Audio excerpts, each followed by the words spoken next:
Vamos abrir as nossas Bíblias. O livro de Provérbios.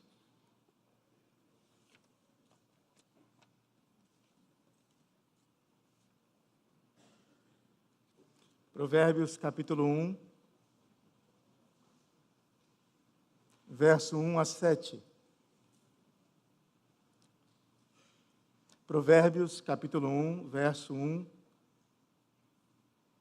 ao verso 7.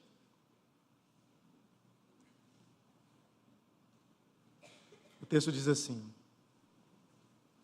Provérbios de Salomão, filho de Davi, o rei de Israel, para aprender a sabedoria e o ensino, para entender as palavras de inteligência, para obter o ensino do bom proceder, a justiça, o juízo e a equidade, para dar aos simples prudência e aos jovens conhecimento e bom siso.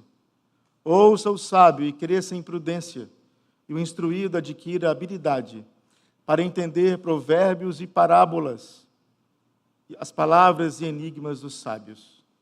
O temor do Senhor é o princípio do saber, mas os loucos desprezam a sabedoria e o ensino. Verso 7, todos juntos. O temor do Senhor é o princípio do saber, mas os loucos desprezam a sabedoria e o ensino. Quero convidar você que está em casa, você que está aqui, vamos abaixar nossas cabeças, nossas frontes. Nós vamos ter um momento de oração silenciosa. E eu quero pedir que você peça a Deus para que Deus te dê graça e sabedoria e submissão à palavra. Nós podemos conhecer a palavra, nós podemos também sermos submissos à palavra, no sentido de estarmos debaixo da sua autoridade, mas muitas vezes nós não desejamos e não fazemos isso, não obedecemos à palavra. Nós temos que passar por esses 3 estágios. A gente tem que conhecer, nós temos que ser submissos, mas nós temos que obedecer também. Vamos pedir a Deus que Deus nos dê a graça de podermos obedecer. Ó Deus, queremos agradecer ao Senhor por tudo que temos como IPPI. Obrigado por tudo que temos, por tudo que somos. O Senhor tem nos dado graças, o Senhor tem feito maravilhas no nosso meio, e louvamos ao Senhor por isso. Ó Deus, tome nossas vidas nas Tuas mãos, tenha misericórdia de nós e continue tendo misericórdia de nós como igreja. Que o Senhor nos dê a Sua graça, que o Senhor alargue as nossas fronteiras também, que o Senhor esteja nos guardando, Senhor, de todo mal, e te pedimos agora que o Senhor fale aos nossos corações, as nossas mentes, as nossas emoções, a nossa vontade também, para que ela seja quedada, aquilo que te agrada, que sejamos, Senhor, Pai, obedientes à Tua palavra, que o Senhor nos quebre conceitos, valores, determinações que são nossas, mas que muitas vezes não tem nada a ver com o Senhor. Me dê graça para falar, nos dê graça para ouvirmos também. Em nome de Jesus, o Senhor e o Salvador. Amém. Meus irmãos, nós sabemos que o livro de Provérbios é uma coletânea de pérolas de sabedoria. Uma sabedoria que é fundamentada no temor a Deus. Então, o texto diz assim que nós somos sábios quando nós tememos a Deus. E essa sabedoria que é fundamentada no temor a Deus, ela nos traz prudência. Nos traz prudência para a vida. Nos traz prudência em relação aos nossos relacionamentos uns com os outros. Nos traz prudência também em relação àquilo que nós pensamos, aquilo que nós cogitamos, em relação à nossa formação também.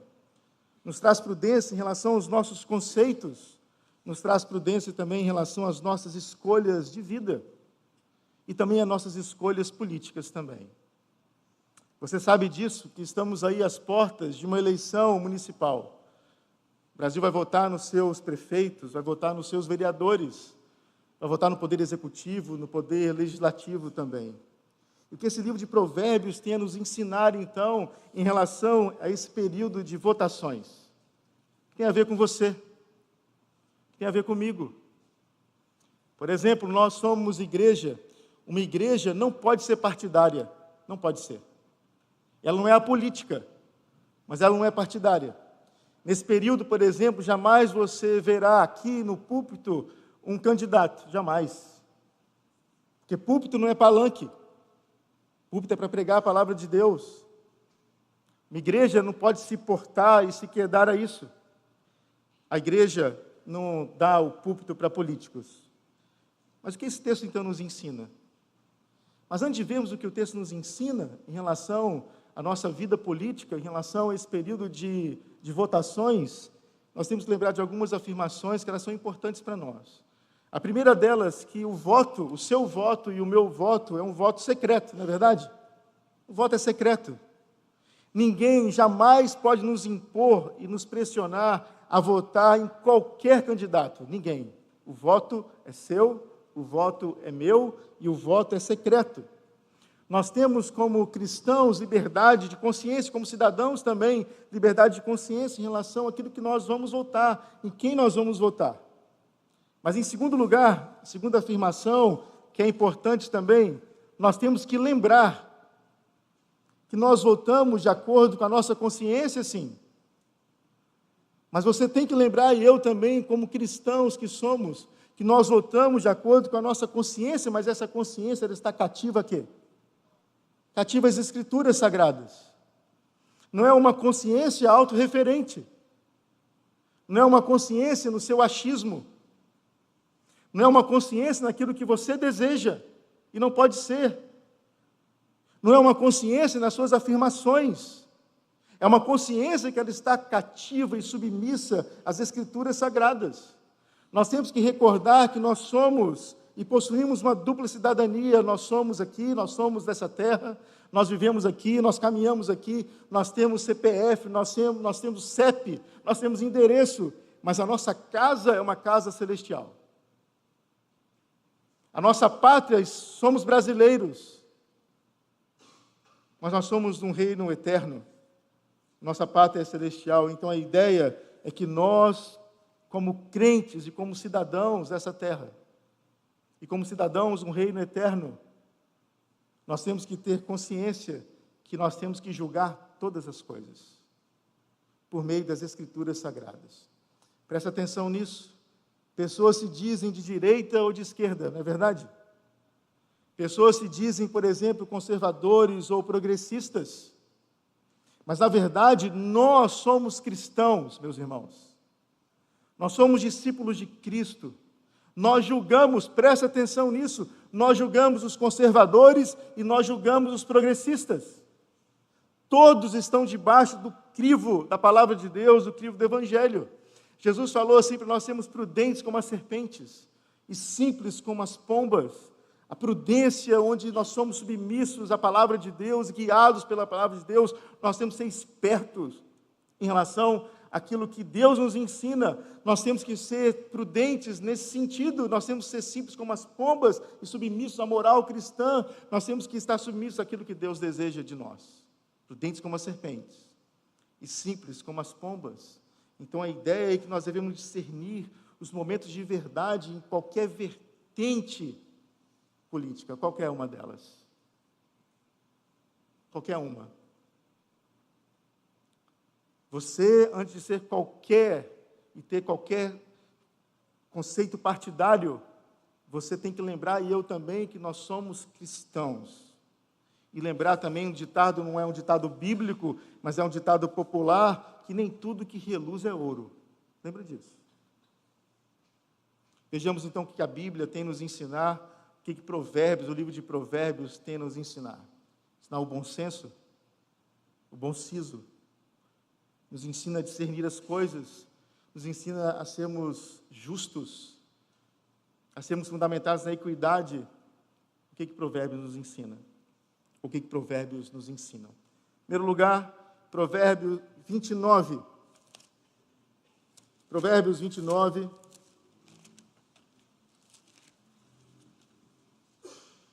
Verso 4.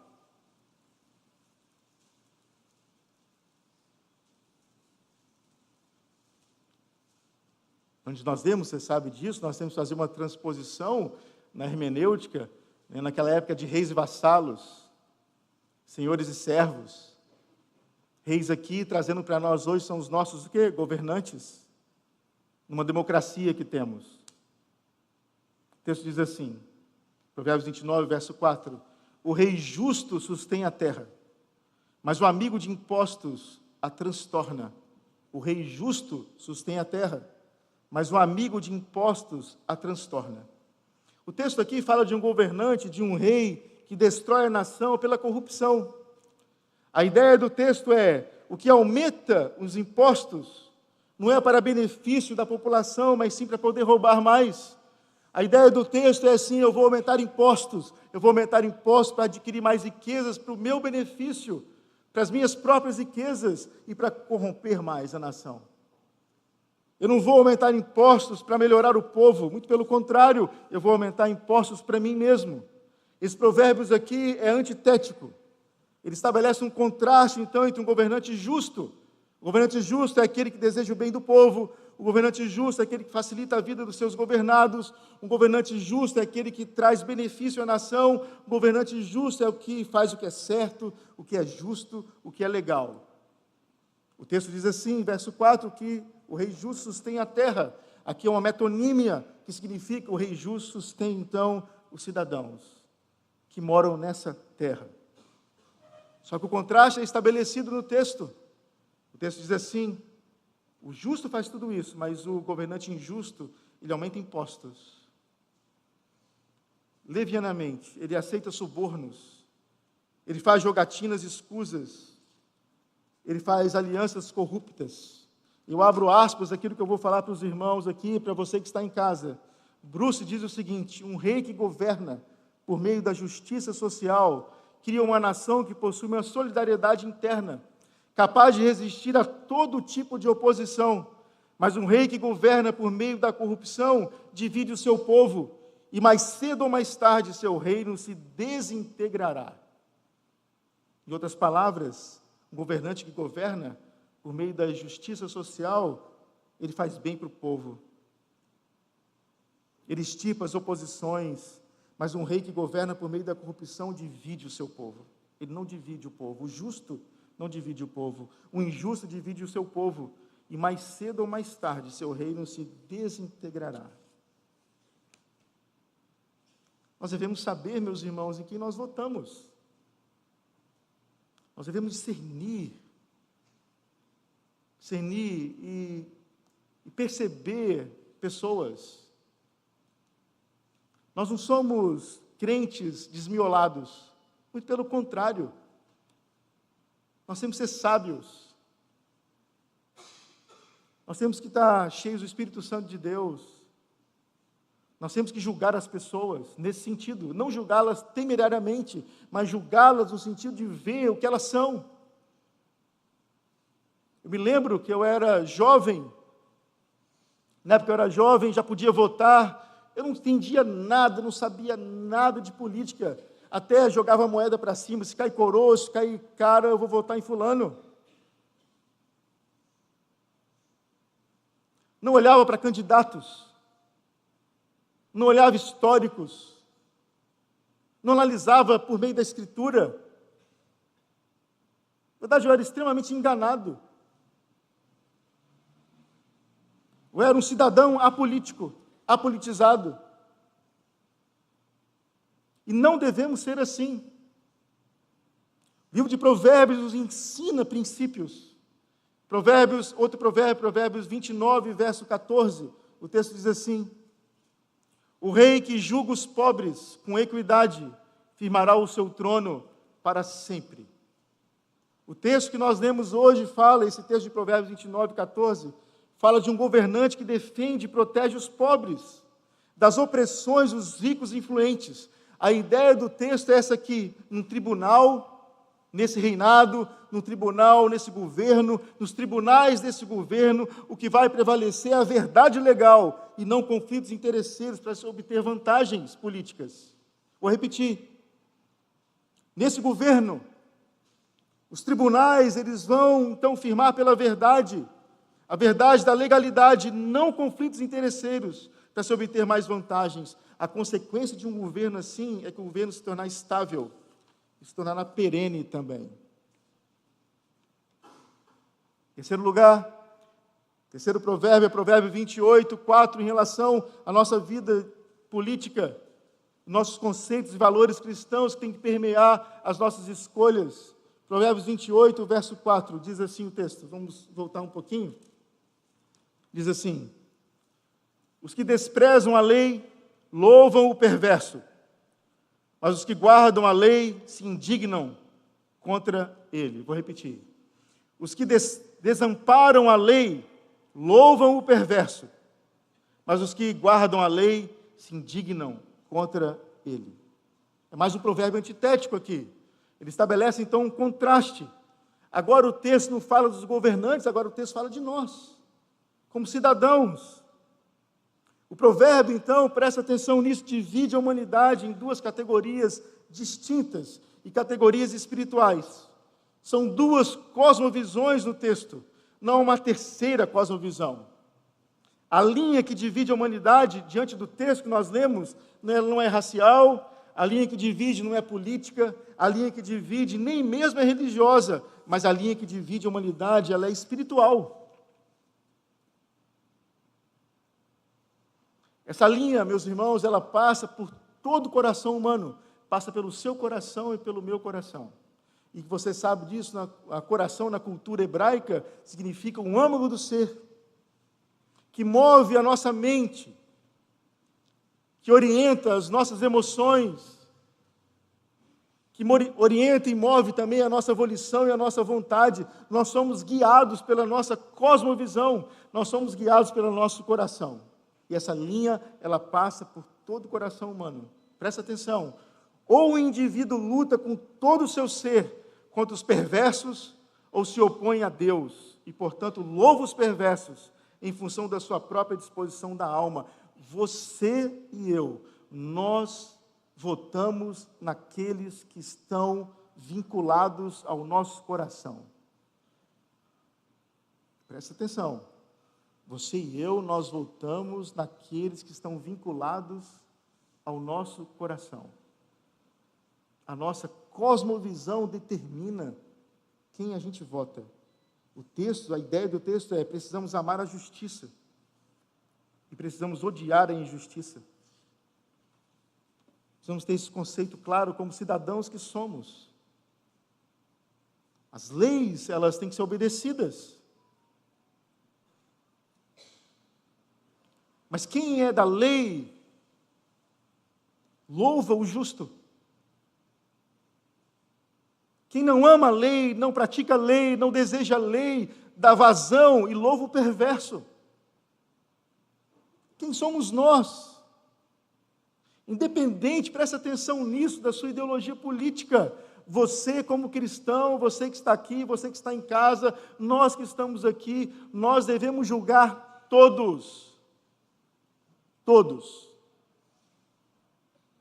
Provérbios 31, por fim, Provérbios 31, verso 1 ao verso 5. O texto diz assim: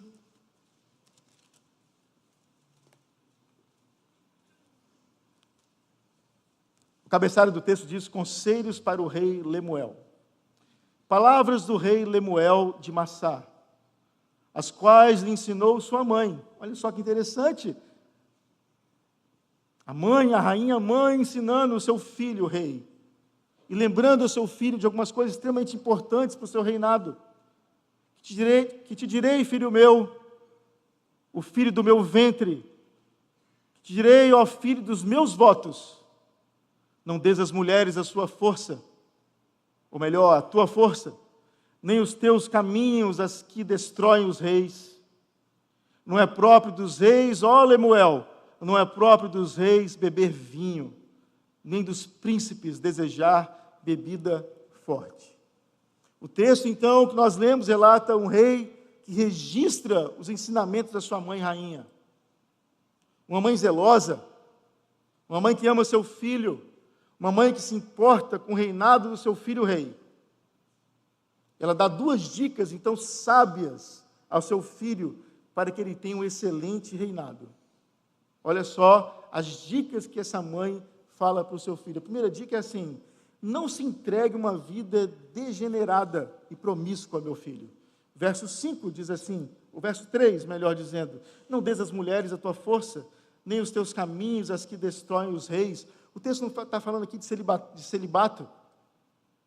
O texto está falando aqui de um rei, então, se tornar uma pessoa promíscua, assim como Davi foi promíscuo. Foi um adúltero.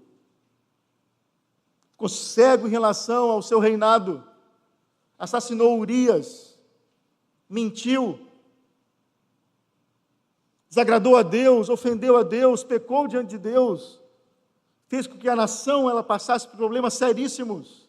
Um filho se levantou contra ele, a espada jamais saiu da sua mão, e Deus fez com aquilo que ele fez encoberto, nos escuros, nas cortinas, atrás das cortinas, Deus aviltou isso e colocou as luzes, as claras.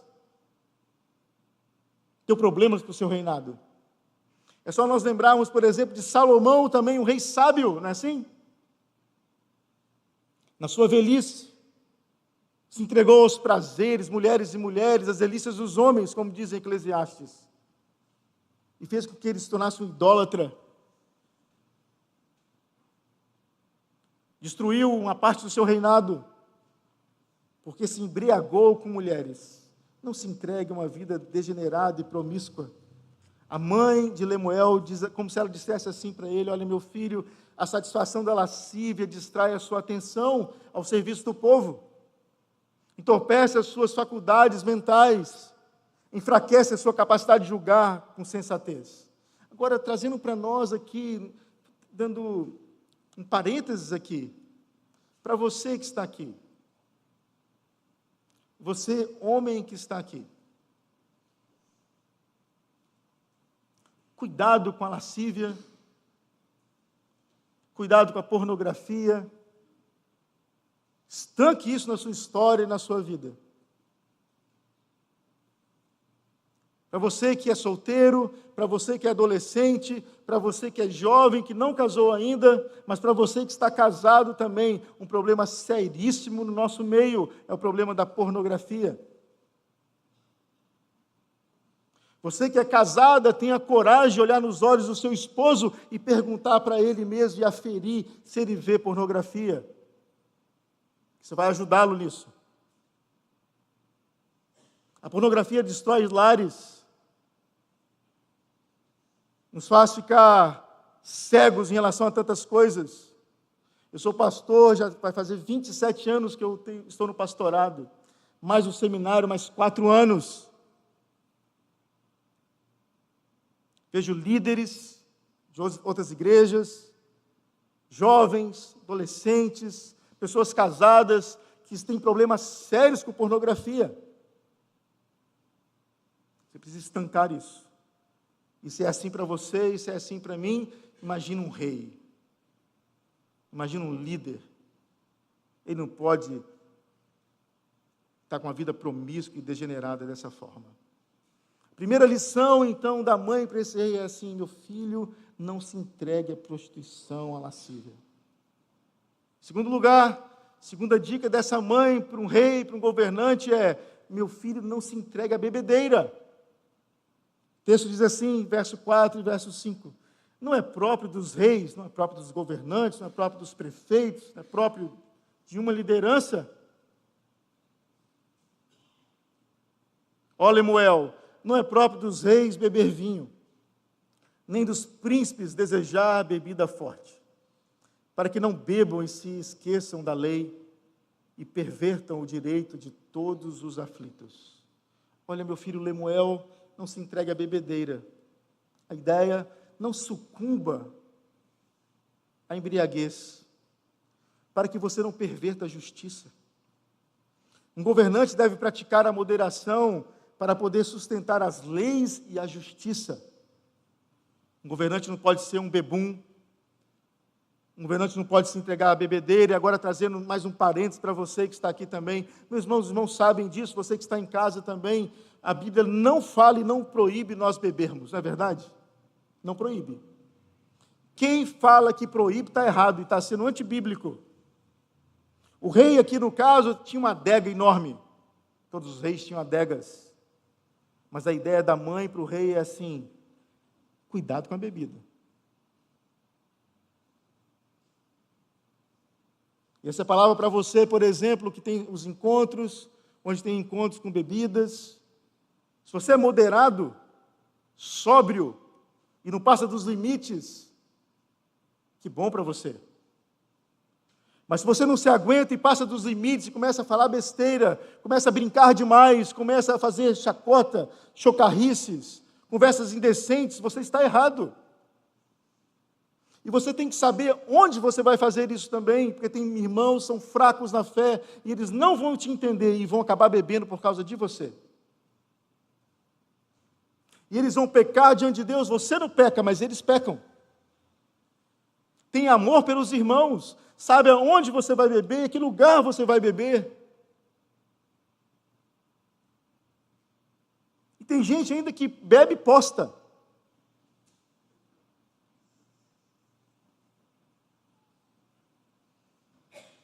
A ideia, então, do texto é um promíscuo e um beberrão nunca deveriam ser governantes, jamais. Qual o ensinamento geral, então, para nós como cristãos? Lembram disso? Importa se você é conservador ou se você é progressista. Antes de você ser conservador, antes de você ser progressista, você é um cristão e tudo tem que ser crivado por você, por meio da palavra de Deus que está em você. Qual então o ensinamento geral para nós como cristãos? Quais são os pontos norteadores para nós? As eleições estão aí. Vote à luz da palavra de Deus. Tenha discernimento. Pese prós e contras. Reflita, mas sempre à luz da Escritura. Aquilo que ela ensina para você e para mim, como cristãos que somos. Em segundo lugar, não vote, meus irmãos, por amizade. Vou repetir, hein? Não vote por amizade, sem critérios. Vote por interesses escusos. Amém. Já vi pessoas, meus irmãos, dizendo assim para mim, em eleições passadas: não concordo com isso, não concordo com aquilo, ele está errado mesmo, mas é para o meu interesse, eu vou votar nele. Olha só, gente crente falou isso. Um absurdo. Terceiro lugar, investigue o histórico de vida dos candidatos, seus conceitos, seus valores, suas ideologias. Lembrem-se, carisma, presta atenção nisso, carisma não tem nada a ver com caráter. Vou repetir. Anota aí no jogo da mocidade. Carisma não é a mesma coisa de caráter. Tem gente que tem carisma, e muito carisma, mas não tem caráter nenhum. Em quarto e último lugar, tudo que nós fazemos, inclusive quando votarmos, ou quando votamos, fazemos na presença de Deus. E você vai ser cobrado disso e eu também. Pode ter certeza disso. Vou repetir, anota aí. Você e eu, nós vamos ser cobrados. Se estamos votando à luz das Escrituras ou não. Porque tudo que fazemos, fazemos na presença de Deus. Que Deus nos dê sabedoria nesses dias tão difíceis, extremamente difíceis. Vamos orar? Quero convidar você a baixar sua cabeça, fechar seus olhos. Nós vamos ter esse momento de oração. Ó Deus, muito obrigado pela sua palavra. Ela nos traz alegria, ela nos fortalece, nos traz sabedoria, ela nos revigora, ela nos apruma, ela nos orienta. E te louvamos por sermos filhos do Senhor. Nós somos dessa terra aqui, habitamos aqui, mas almejamos uma pátria celestial, onde ela é um espelho para nós, para a nossa vida aqui terrena. E te louvamos por isso. Que o Senhor fale aos nossos corações, nos convença do pecado, da justiça e do juízo. E sejamos sabedores que vamos julgar todas as coisas. Julgaremos até os anjos, quanto mais essas pequenas coisas terrenas. Em nome de Jesus, o nosso Senhor e o nosso Salvador. Amém. Que a graça do nosso Senhor Jesus Cristo, o amor de Deus, nosso Pai celestial, a comunhão e as consolações do Espírito Santo do nosso Deus seja sobre todos nós, sobre todo o povo de Deus espalhado pela face da terra. E dele é o poder, a honra e a glória pelos séculos dos séculos.